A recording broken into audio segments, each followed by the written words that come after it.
أعوذ بالله من الشيطان الرجيم بسم الله الرحمن الرحيم أفلا يتدبرون القرآن أم على قلوب أقفالها إن الذين ارتدوا على أدبارهم من بعد ما تبين لهم الهدى الشيطان سول لهم وأملى لهم ذلك بأنهم قالوا للذين كرهوا ما نزل الله سنطيعكم في بعض الأمر والله يعلم إسرارهم صدق اللہ العظیم۔ کیا یہ قرآن پاک میں تدبر نہیں کرتے یا ان کے دلوں پر تالے ہیں؟ یقیناً جو لوگ اپنی پیٹھوں کو پھیر کر واپس چلے گئے اس کے بعد کہ ان کے سامنے ہدایت کا راستہ واضح ہو گیا، شیطان نے ان کے لیے مزین کیا ہے اور ان کو غفلت میں ڈالا ہے۔ یہ اس لیے ہے کہ بے شک یہ کہتے ہیں ان لوگوں سے جو ناپسند کرتے ہیں اس بات کو جو اللہ نے اتاری کہ ہم تمہارا کہا مانیں گے باتوں میں، اور اللہ تعالیٰ جانتا ہے ان کے چھپے رازوں کو۔ اوپر ذکر تھا حکم جہاد کے نازل ہونے پر منافقین کی کیفیت۔ اب آگے اللہ تعالیٰ نے دعوت فکر دیتے ہوئے قرآن حکیم کی حقانیت پر غور و فکر کرنے کا درس دیا ہے۔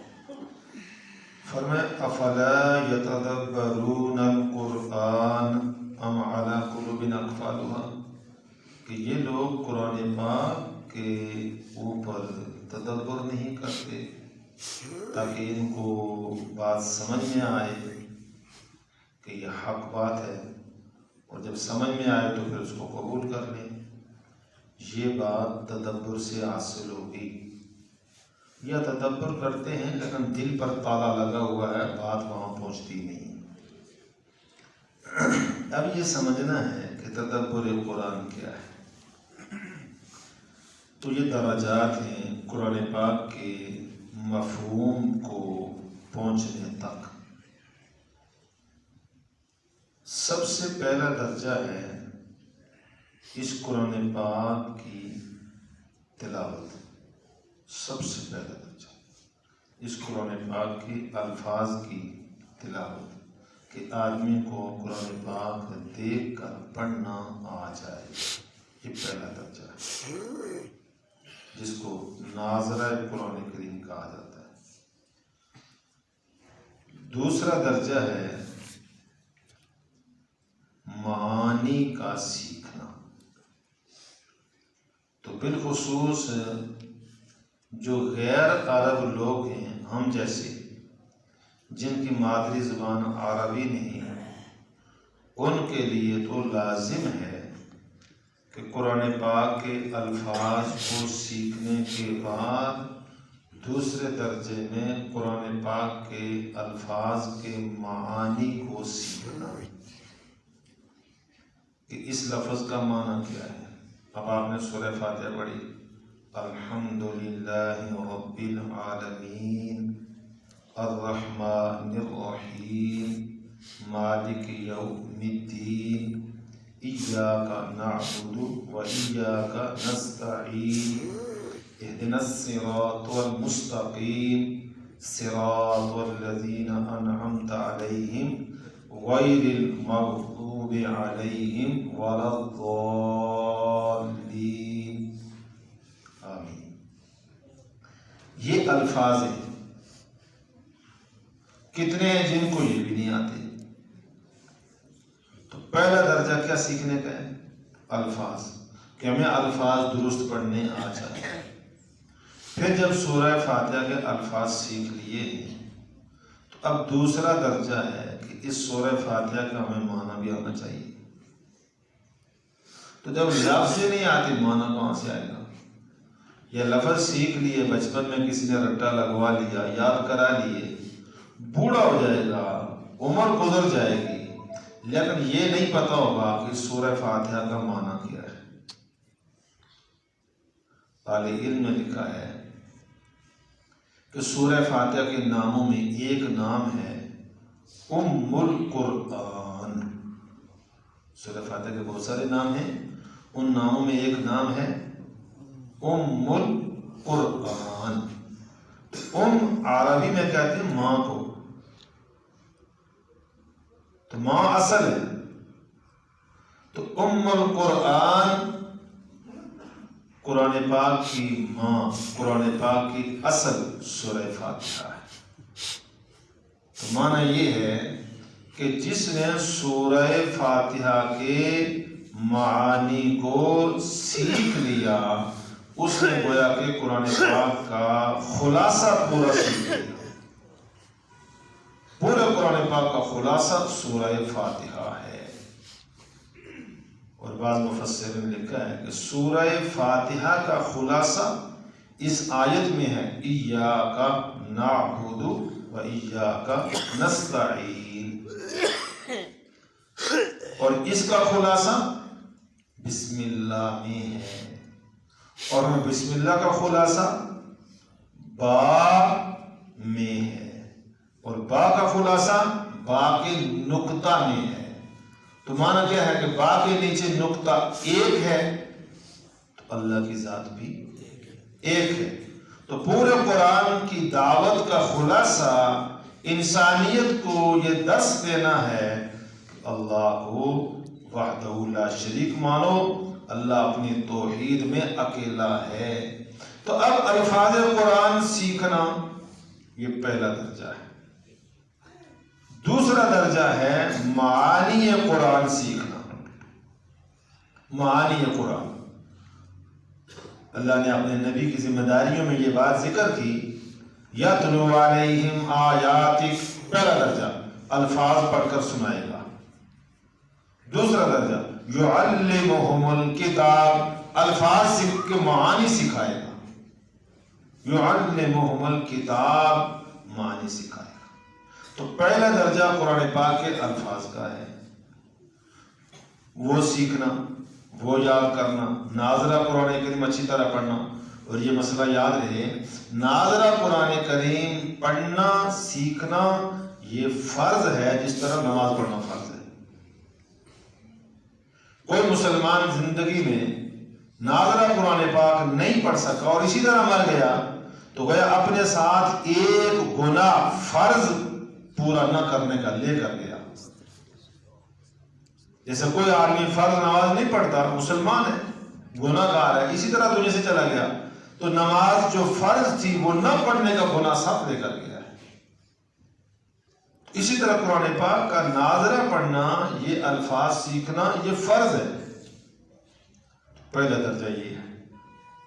دوسرا درجہ ہے معانی قرآن، کہ ہر آدمی کو، میں نے کہا خاص طور پر جو لوگ غیر عرب ہیں، عجمی لوگ ہیں، عربوں کے یہاں یہ ہے کہ وہ الفاظ بھی ان کو آ جاتے ہیں مادری زبان ہونے کی وجہ سے اکثر و بیشتر۔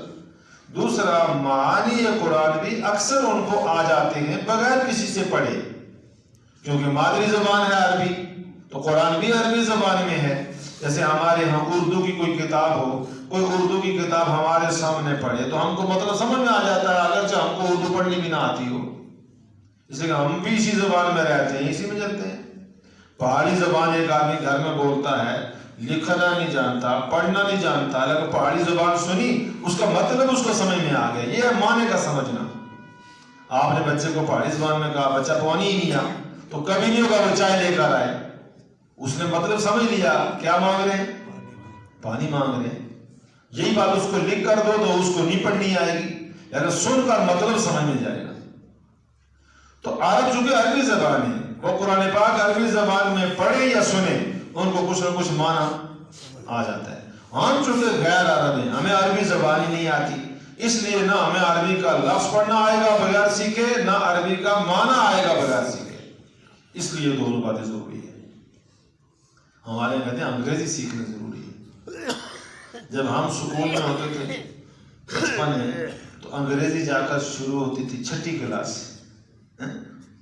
اب انگریزی شروع ہوتی ہے دودھ پینے کی عمر سے، یہاں سے شروع ہوتی ہے. میری بچی ہے چھوٹی، 3ری کلاس میں پڑھتی ہے، تو اس کو آپ یہ گنتی پوچھیں نا، سیکھیں اپنی زبان میں تو نہیں آتی، تو انگریزی میں کہتی ہے 41 42 43 44 فوراً بتا دیتی ہے. تو یہ ایسی گردان چڑھی ہے کہ انگریزی کے ہمیں قریب کر دیا اور ہمیں عربی سے کیا کر دیا، ہمیشہ کے لیے دور کر دیا. یہ سازش ہے ہمیں اپنی مذہبی کتاب سے دور کرنے کی. تو پہلا درجہ ہے الفاظ قرآن سیکھنا. دوسرا درجہ ہے معانی قرآن، کہ ہمیں معانی آئیں. لیکن ہماری بے طلبی اتنی ہے، چاہیے تو یہ کہ ہمیں ناظرہ قرآن نہیں آتا، ہم باقاعدہ ٹیویشن استاد رکھیں، قاری صاحب، ان کو ٹیویشن دیں، ان کی خدمت کریں اور ان سے ہم ناظرہ قرآن کریم سیکھیں. جب ناظرہ آ رہا ہے تو ہم باقاعدہ کوئی اپنا ٹیوٹر رکھیں، کوئی استاد رکھیں جس کو قرآن کی تفسیر آتی ہو، ترجمہ آتا ہو، ہم اس سے روزانہ کی بنیاد پر قرآن پاک کے الفاظ کا ترجمہ سیکھیں اور اس کی خدمت کریں. جس طرح آپ انگریز کے وہ پڑھتے ہیں اور پروفیسر رکھتے ہیں، ڈاکٹر رکھتے ہیں پرائیویٹ، ان سے آپ 5,000 6,000 ماہانہ ان کو ٹیوشن دیتے ہیں اور اپنے بچوں کو پڑھاتے ہیں. تو اللہ کے بندوں یہ بھی ٹیوشن رکھو اور ترجمہ پڑھو. لیکن اتنی بے حسی ہے کہ کوئی مفت میں پڑھانے کے لیے آئے پھر بھی ہم نہیں پڑھتے. ہمارا مجموعہ کتنا بے حص ہے، جہاں ہم آپ سے کوئی ٹیوشن نہیں لے رہے، کوئی فیس نہیں لے رہے. روزانہ یہ بڑا مجاہدہ ہوتا ہے، پابندی ہے، روزانہ ہم درس قرآن روزانہ ترتیب سے دیتے ہیں. اب جمعے میں میں نے ترجمہ اپنے شوق سے شروع کیا ہے تاکہ زیادہ لوگوں کو نفع ہو، لیکن بے طلبوں کی انتہائی نہیں. ورنہ ہونا تو چاہیے کہ بیان سے پہلے سارا مجمع بھر جائے، وہ اندر باہر، تاکہ ایک رکوع ہو، آدھا رکوع ہو، سب اکٹھے پڑھیں، اکٹھے سنیں، الفاظ یاد ہوں، پھر گھر میں جا کر قرآن پاک کھولیں، معانی دیکھیں، یاد کریں تاکہ ہم کو قرآن پاک آ جائے. لیکن ہماری بے حسی ہے. تو پہلا درجہ کس کا ہے؟ الفاظ کا. دوسرا درجہ کس کا ہے؟ معانی کا. ہم ان دونوں سے فارغ ہیں. قرآن پاک نے یہاں تیسرے درجے کی بات کی ہے. تو یہ بات تھا، جو آدمی پہلی سیڑھی پر نہیں قدم رکھتا، دوسری پر نہیں رکھتا، تیسری پر کیسے جائے گا؟ تو پہلا درجہ ہے ناظرہ قرآن کریم پڑھنے کا، دوسرا درجہ ہے معانی قرآن سیکھنے کا، تیسرا درجہ ہے تدبر قرآن. اب تدبر قرآن کیا ہے؟ تو یہ تدبر قرآن ہر ایک کو نہیں آئے گا. تدبر قرآن اس کو آئے گا جس کو قرآن کے الفاظ بھی آتے ہیں، قرآن پاک کے معانی بھی آتے ہیں، اور عربی زبان کی باریکیوں سے بھی واقف ہے. عربی زبان کی باریکیوں سے واقف ہونے کا معنی یہ ہے، جس طرح آپ انگریزی پڑھتے ہیں تو پہلے اس کا قاعدہ پڑھتے ہیں ABC، پھر اس کے بعد اس کے سپیلنگ جو ہے وہ چھوٹے حروف کے بڑے حروف کے پڑھتے ہیں، پھر اس کی جو ہے وہ گرامر پڑھتے ہیں، پھر اس کی جو ہے وہ آپ مختلف زبانوں کی اصطلاحات سیکھتے ہیں. تو عربی زبان پوری دنیا کی زبانوں میں سب سے جامع زبان ہے. اگر درجات کے اعتبار سے دیکھا جائے تو دنیا میں سب سے پہلا نمبر کس زبان کا ہے؟ کیوں؟ اس میں قرآن پاک ہے. اگر کسی اور زبان کا نمبر ہوتا، اگر انگریزی والے چاند پر بھی چلے جائیں پھر بھی ان کی زبان کو پہلا نمبر نہیں مل سکتا. پہلا نمبر عربی زبان کا ہے، اس لیے کہ اللہ نے اس میں کیا بھیجا ہے؟ قرآن پاک بھیجا ہے، پوری انسانیت کی ہدایت کے لیے بھیجا ہے. تو عربی کی باریکیوں سے آدمی واقف ہو، اس کے الفاظ سے بھی، اس کے معانی سے بھی، اس کے سیغوں سے بھی، اس کی گردان سے بھی، اس کے گرامر سے بھی، اس کی ترکیب سے بھی، اس کی فصاحت سے بھی، اس کی بلاغت سے بھی، اس کے نقاط سے بھی، اس کے ادب سے بھی. یہ گرامر عربی کی اس کی اتنی ٹرانسلیٹ، اتنی اقسام ہے کہ آدمی وہاں تک پہنچ نہیں سکتا. تو جو ان ساری چیزوں کو جانے گا تدبر قرآن اس کے لیے ہوگا. تو عرب چونکہ مادری زبان کے اعتبار سے ان ساری چیزوں سے واقف تھے. عربوں کے ہاں فصاحت، بلاغت، اشعار پیدائشی طور پہ وہ خود فی البدیہہ اشعار کہتے تھے. تو اس اعتبار سے قرآن پاک نے کہا افلا یتدبرون القرآن، کیا یہ لوگ قرآن پاک میں تدبر نہیں کرتے؟ کہ قرآن پاک میں جب غور کریں گے تو قرآن پاک اپنی فصاحت کے اعتبار سے، اپنی بلاغت کے اعتبار سے، اپنی شائستگی کے اعتبار سے، اپنی ترکیب کے اعتبار سے، اپنے معانی کے اعتبار سے، موقع محل کے استعمال کے اعتبار سے یہ بات سمجھ کر آدمی فیصلہ دے گا کہ یہ کسی بندے کا کلام ہو سکتا ہی نہیں۔ نبی اکرم صلی اللہ علیہ وسلم کے پاس عتبہ آیا مشرکین مکہ کی طرف سے ترجمان بن کر کہ آپ ہمارے ساتھ کچھ کمپرومائز کر لیں، کوئی آپ کا مالی مسئلہ ہو تو ہم حل کرنے کو تیار ہے، کوئی سرداری کا مسئلہ ہے تو آپ کو سردار بنا لیتے ہیں، کوئی شادی کا مسئلہ ہے تو جس دوشیزہ کا آپ کہیں گے ہم آپ کی شادی کرا دیتے ہیں۔ یہ جو جھگڑا آپ نے کھڑا کر دیا ایک مسئلہ کھول کر ہمارے بزرگوں کے خلاف، توحید ہر وقت، اس میں ہم کوئی کمپرومائز کرنا چاہتے ہیں۔ اس نے اپنی پوری لمبی بات کی، حضور صلی اللہ علیہ وسلم نے اس کو کہا میری بات سنو، حقیقت میں آپ کو سنتا ہوں۔ آپ صلی اللہ علیہ وسلم نے اپنی کوئی بات نہیں، آپ نے سورہ حامیم کی سورت اس کا پہلا رکوع پڑھا۔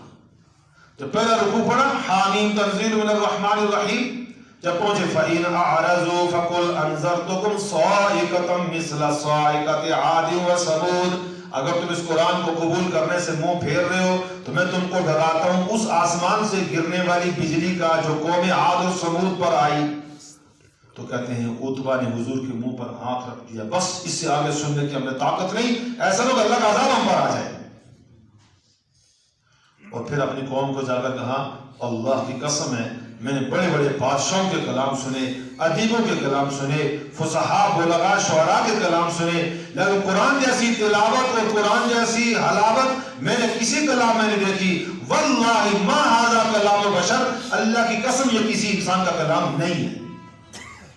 یہ کب بات سمجھ میں آتی ہے؟ جب قرآن میں تدبر کرتا ہے۔ محض الفاظ سیکھنے سے یہ بات نہیں آتی، محض معانی آنے سے یہ بات نہیں آتی، یہ نتیجہ پہنچتا ہے جب آدمی قرآن میں تدبر کرے۔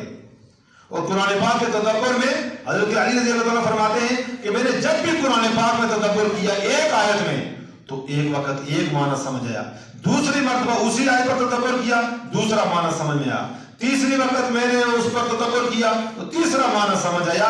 یہ ہے تدبر قرآن۔ قرآن کی آیت ایک ہے، کبھی ایک معنی پھر دوسرا معنی پھر تیسرا معنی پھر چوتھا معنی۔ امام احمد بن حنبل رحمہ اللہ کا مشہور ایک واقعہ ہے کہ ایک رات کو ایک آیت سے قرآن پاک سے 100 مسئلے فقہ کے نکالے۔ آیت ایک، مسئلے کتنے ثابت کیے؟ 100 فقہ کے مسائل۔ یہ کب حاصل ہوتے ہیں؟ جب تدبر قرآن ہو۔ یہ مستقل ایک موضوع ہے۔ اللہ مجھے اور آپ کو سمجھ کی توفیق عطا فرمائے۔ ربنا تقبل منا انک انت السمیع العلیم برحمتک یا ارحم